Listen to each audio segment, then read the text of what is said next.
So guys, I hope कि आपको theory papers में काफ़ी दिक्कतें आ रही हैं। और मैं बताऊँ स्पेशली थियरी पेपर्स में दो तीन दिक्कतें आती हैं। सबसे पहली जो प्रॉब्लम होती है, ये थियरी पेपर्स आपको याद नहीं होते जल्दी। ओके, याद हो भी गए तो याद होने के बाद अगले दिन आप भूल जाते हो। चलो, याद भी हो गए, अगले दिन आप भूले भी नहीं। उसके बाद भी दिक्कत क्या होती है कि आप जब जाओगे एग्जाम में लिखने के लिए, एग्जाम में लिखने के बाद आपके मार्क्स भी बड़े कम आते हैं। तो ये कुछ दिक्कतें होती हैं जो कि बड़ी प्रॉब्लमेटिक चीज़ें हैं किसी भी स्टूडेंट के लिए। आपके साथ में भी अगर हुआ हो तो please right me in the comment section below. Okay, तो मैं आपको इस वीडियो में कुछ चीज़ें, कुछ ट्रिक्स मैं आपको बताने वाला हूँ जिसमें कि आपको ये दिक्कतें, आपकी दिक्कतें शॉर्ट आउट हो जाएंगी और इस तरीके से बिल्कुल पढ़ाई करना। सबसे पहला पॉइंट, सर आपको करना क्या है। एग्जाम्पल के लिए आप लॉ पढ़ रहे हो या आप ऑडिट पढ़ रहे हो, तो किसी भी थियरी सब्जेक्ट को पढ़ने के लिए उसके कुछ तरीके होते हैं। ठीक है, सबसे पहला तरीका क्या है, सर आप उस चैप्टर को, जो भी चैप्टर आप पढ़ रहे हो, एटलीस्ट आप उसको एक या दो बार पढ़ लो। आपने एक या दो बार पढ़ लिया, आपने पढ़ लिया तो पढ़ने के बाद एटलीस्ट आपको इतना समझ आ जाएगा कि ये चैप्टर बोलना क्या चाहता है, चैप्टर में चीजें हैं क्या। उसके बाद उस चैप्टर के जो क्वेश्चंस हैं by the end of the book, या मतलब चैप्टर के जस्ट बाद जो क्वेश्चंस होते हैं, तो उन क्वेश्चंस को एक बार आप पढ़ो, उन क्वेश्चंस को एक बार आप रिव्यू करो। रिव्यू करने के बाद फिर से आप दोबारा चैप्टर को पढ़ो। उससे क्या होगा कि आपने जब क्वेश्चंस को पढ़ा तो आपको पता चलेगा कि हाँ, इस चैप्टर से इस तरीके के क्वेश्चंस पूछे जाते हैं और इसका आंसर मुझे पता होना चाहिए। तो बहुत हद तक जो क्वेश्चंस आप पढ़ोगे वो आपको समझ आना शुरू हो जाएगा।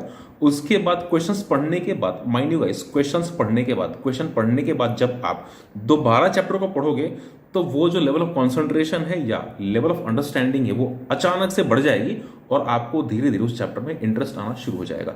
सो इस तरीके से थ्योरी चैप्टर जो भी है, थ्योरी पेपर जो भी है, आप उसको पढ़ो।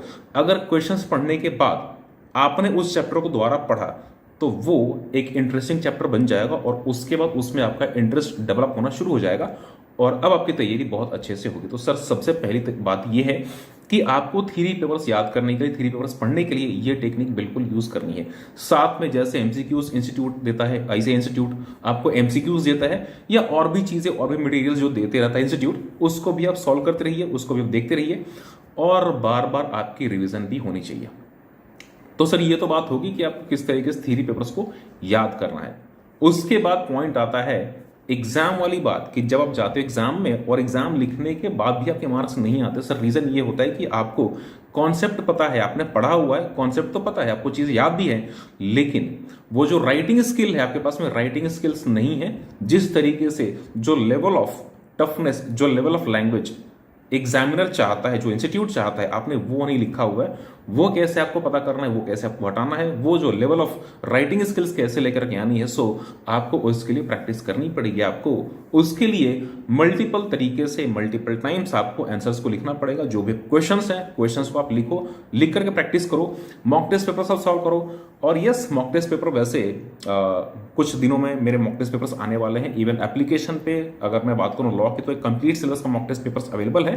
सो उस तरीके से मॉक टेस्ट पेपर सॉल्व करो। अगर कोई चेकर है, पेपर चेकर है, तो उसके पास ले जा करके आप दिखाओ कि यस, मेरे इस आंसर लिखने में क्या क्या गलतियां हैं। अदरवाइज अगर आप अपने आंसर्स को खुद ही एनालाइज कर सकते हो, so that is much better. आप इंस्टीट्यूट की सजेस्टेड आंसर्स को उठाओ और अपने आंसर्स को उठाओ और उससे मैच करो। देन आपको पता चलेगा कि हाँ, इंस्टीट्यूट आपसे ये चाहता है और आपने बस इतना ही लिखा हुआ, तो ये डिफरेंस हो जाएगा और आपको वो चीजें पता चलेंगी। अदरवाइज अगर कोई ऐसा कोई चेकर है जो कि चेक करके और आपकी आंसर शीट्स को दे पाए और बता पाए कि आपने ये गलतियां कर रखी हैं, सो बिल्कुल उस तरीके से आप पता कर सकते हो कि आपने क्या क्या गलतियां कर रखी हैं। और अगर आपने कोई क्वेश्चंस को, मॉक टेस्ट पेपर्स को या इस तरीके से अगर आपने एक या दो बार लिख लिया, तो जब भी एग्जाम में वो पेपर आएगा, वो क्वेश्चन जैसे एग्जाम में आएगा, तो आपके पास में एक बहुत ही बढ़िया कॉन्फिडेंस होगा और आप बिल्कुल बहुत ही अच्छी तरीके से आप इसको लिख पाओगे।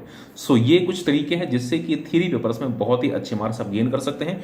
And guys, mark this my words, ये जो तरीके मैंने आपको बता रखे हैं, इससे एटलीस्ट आपके मार्क्स में मोर देन 20-30% का इजाफा हो सकता है। Take care, thank you and make sure कि आप सब्सक्राइब करिए विजडम से चैनल को। बाकी इस तरीके की बहुत सारी tips, tricks and interesting videos में लेकर के आता रहूंगा। Thank you so much and take care.